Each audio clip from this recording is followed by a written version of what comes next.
Hey, what's up guys? Welcome to Anem Chess.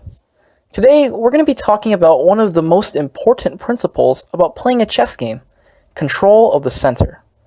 Now, if you think about the chessboard, this entire square here, as one big battlefield, you typically want to control the most space possible. So to win a war, you would want to take over the territory and eventually make it to your opponent's king to defeat it. So most of the action in this chess war happens in these 4 to 8 squares, right here in what we call the center.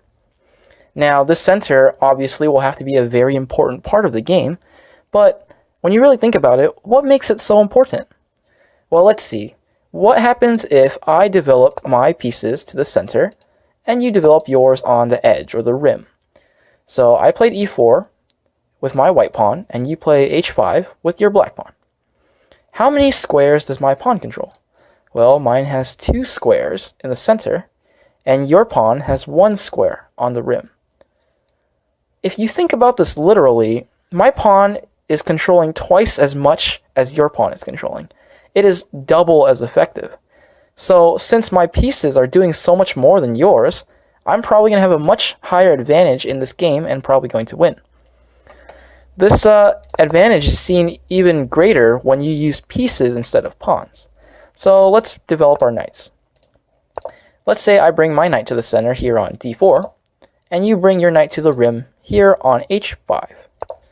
How many squares does each knight control? Well, let's count. My knight controls 1, 2, 3, 4, 5, 6, 7, a whopping 8 squares. This knight is a monster here in the center.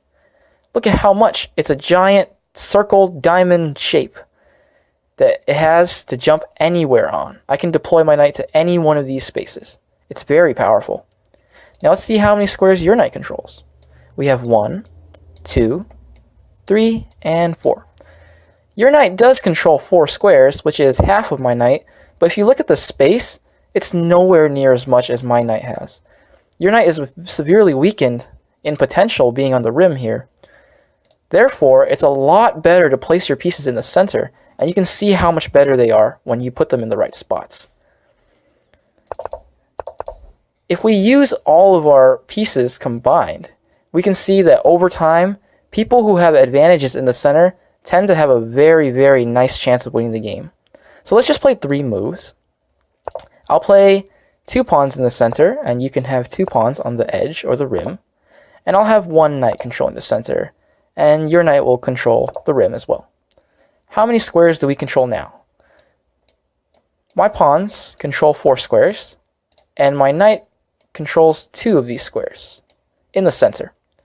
So that's a total of 6 squares. Let's see. Your pawns control 2 squares, and your knight controls this 1 square right here, and also this square. So you control about 4 squares in total. I have 2 more squares than you do, and they're also in the center. This is a very clear advantage for white, because eventually I'm just going to keep charging my pieces in here, and taking control of your area here, and marching forward to attack your king. While if you continue to develop on the edge, all you can do is go at the side, and my king is located in the middle of the board, not the side. This means that white is probably going to win the game. Remember, it's only been 3 moves, as you can see from this side chart here, and already white is looking so much better than black. So if we recap, if we place our pieces in the center, they have more effectiveness versus pieces placed at the edge. Let me just show an example from either side of the board. As you can see, these pawns in the center are a lot better than these pawns at the edge. These pawns have double effectiveness, and in general, pieces will have double effectiveness as well. So as you're playing the game, please keep in mind that those who control the center are the most likely to win the game. So there's your rule for the day. Control the center and take charge of the war. That's all for today, guys. See you on the next episode of Anem Chess.